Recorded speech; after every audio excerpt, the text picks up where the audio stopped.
There are many strange places in the world, but contrary to popular opinion, not all of them are in Germany. While most of them are German and in remote isolated areas, some are human settlements. It turns out humans can live almost anywhere and build towns and villages in the most bizarre places. That is what we today look at, the strangest towns on Earth.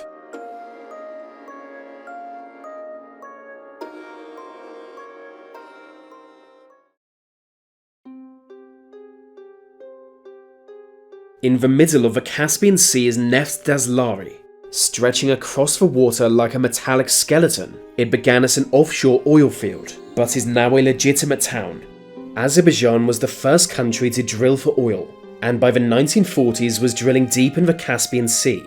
Over time, the number of oil wells grew rapidly, and workers began to live on drilling platforms.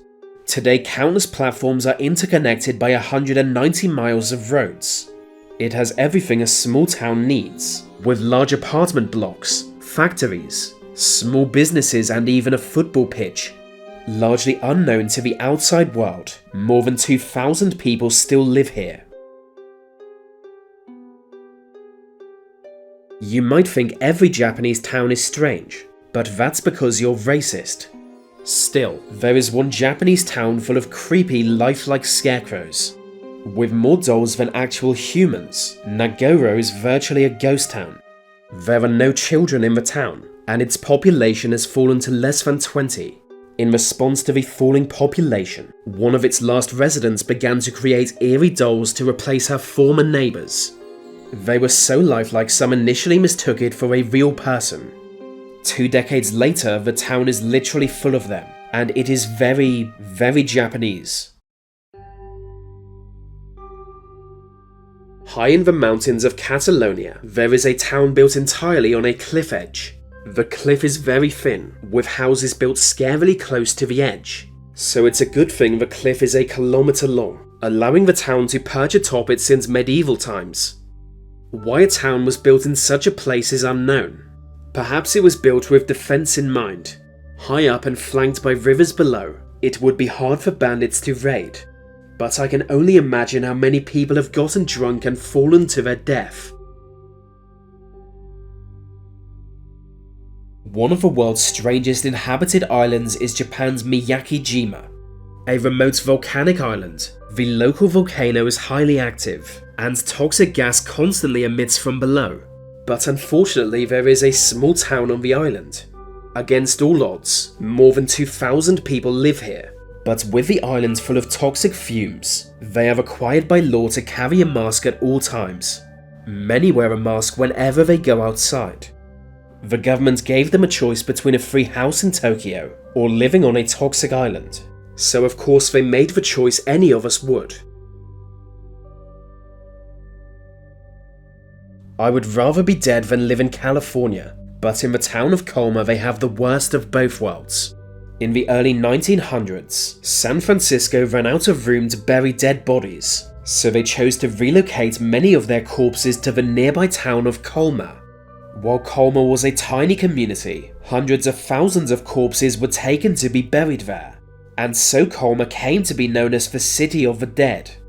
The population of Colma is now around 1,500, but the town has 1.5 million dead bodies. So the dead outnumber the living 1,000 to 1.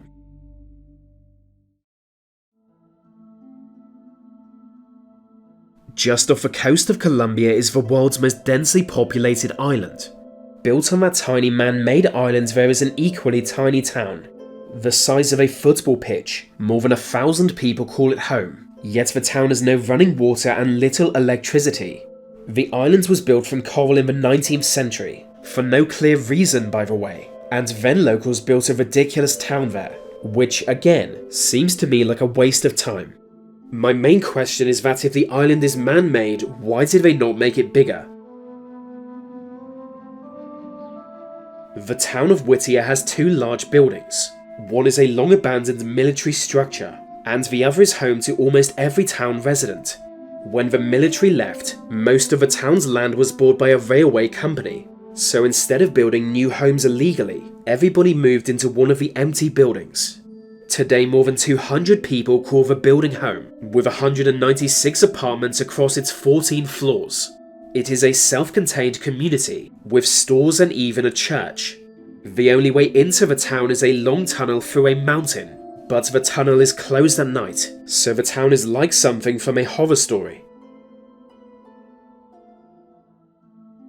Deep within Russia is the mysterious town of Saurov, the center of Russia's nuclear program. It is an incredibly secretive place, and until the collapse of the Soviet Union, few people knew it existed.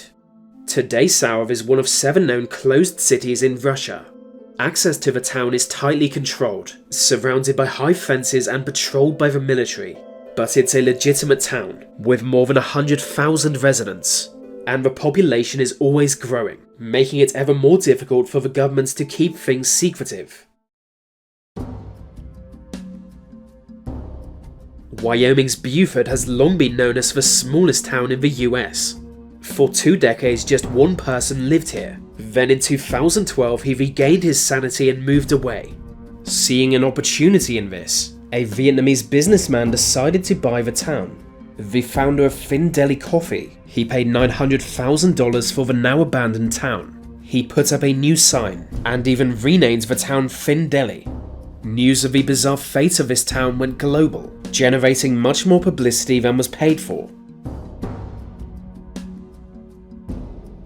In 2012, the Chinese government unveiled a strange new housing project.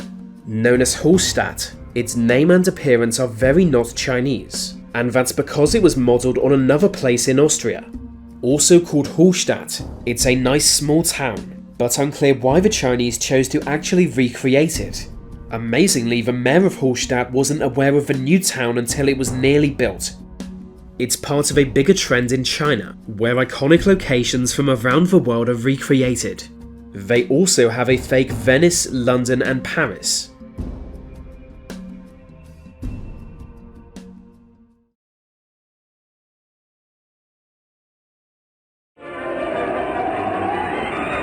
In a 40-mile-an-hour gale, the center span weaves like a ribbon in a swinging twist that you wouldn't believe possible unless you could see it as you do now. There's an automobile caught on the heaving roadway. The 11,000-ton center span twists and strains the giant cables that support it. Cables of 6,300 wire strands, each 17 inches thick.